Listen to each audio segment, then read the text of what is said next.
Assalamualaikum teman-teman. Apa kabarnya hari ini? Semoga dalam keadaan sehat walafiat ya.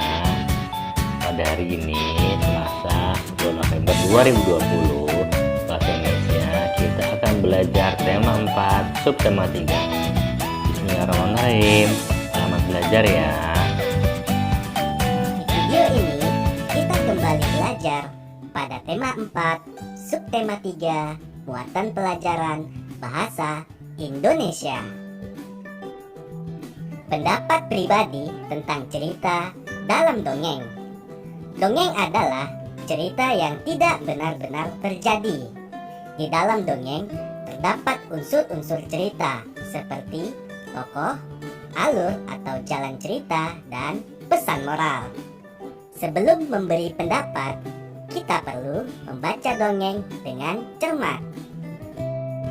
Menilai komentar terhadap kejadian suatu dongeng. Kita dapat berkomentar setelah mengetahui suatu kejadian dalam cerita. Kita juga bisa mengemukakan komentar teman apakah sesuai dengan cerita.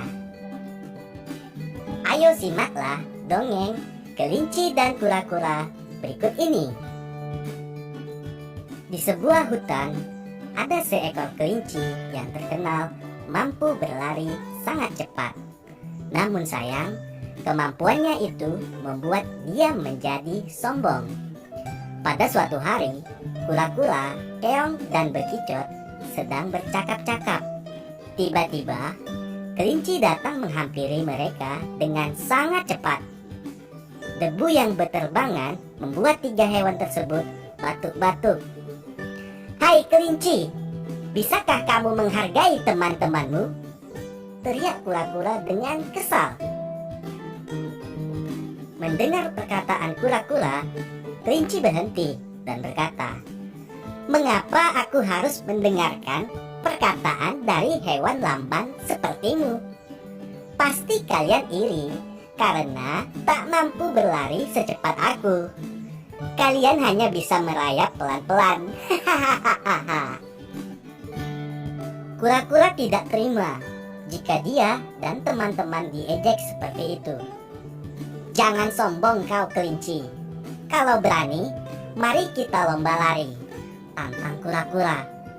Mendengar tantangan dari kura-kura, kelinci pun tertawa. "Hahaha, baiklah. Aku akan memberimu pelajaran tentang arti, kecepatan, dan kemenangan." Akhirnya, mereka memutuskan untuk mengadakan lomba lari.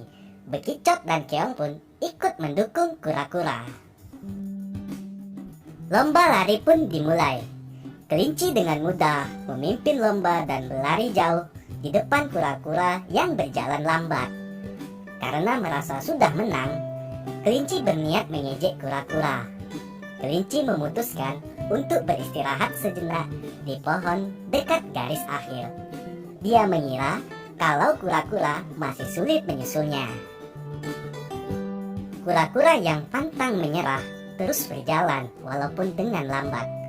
Tak lama kemudian, dia melihat kelinci sedang tertidur pulas di bawah pohon. Kura-kura terus berjalan dengan pasti. Kura-kura berjalan dengan hati-hati agar kelinci tidak terbangun. Beberapa saat kemudian, kura-kura pun sudah mendekati garis akhir. Kelinci akhirnya terbangun dan kaget bahwa kura-kura sudah menyusulnya. Dia langsung berlari dengan cepat untuk menyusul kura-kura. Namun sayang, kura-kura sudah berhasil melewati garis akhir dan memenangkan pertandingan. Kejadian apa yang sedang terjadi dalam dongeng Kelinci dan Kura-kura? Lalu, bagaimana pendapatmu tentang kejadian dongeng tersebut? Menyampaikan isi dongeng dengan menggunakan peta pikiran. Banyak cara untuk menyampaikan unsur-unsur suatu dongeng. Salah satunya menggunakan peta pikiran. Masih ingatkah kamu tentang dongeng Kelinci dan Kura-kura? Berikut ini adalah peta pikirannya. Perhatikan peta pikiran berikut. Judul cerita adalah Kelinci dan Kura-kura. Tokoh kelinci, kura-kura, bekicot, dan keong. Pesan moral yaitu janganlah berbuat sombong dan menganggap rendah orang lain. Tetap bersemangat dan gigih dalam mencapai sesuatu. Sifat tokoh kelinci sombong dan keras kepala. Kura-kura mempunyai sifat yang pantang menyerah. Tempat yaitu di hutan. Awal cerita, kura-kura mengajak kelinci lomba lari. Kelinci menerimanya dan mengira akan menang dengan mudah. Dan akhir ceritanya, kura-kura berhasil sampai lebih dulu di garis akhir dan mengalahkan kelinci.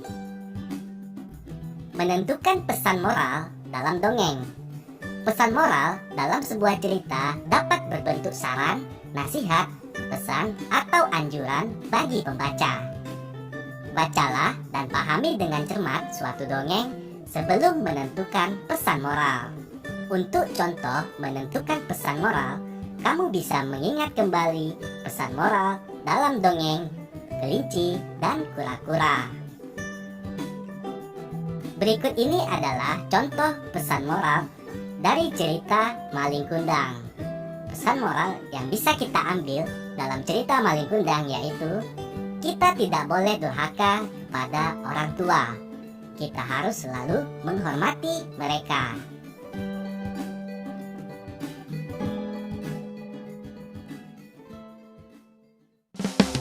Tugas buat kalian adalah membaca kisah tentang seekor ikan dan nelayan di buku 4 di halaman 92. Kemudian mengerjakan soal nomor 1-5 di halaman 94. Foto dan upload hasil tugasmu di GCR. Semoga dimudahkan. Terima kasih.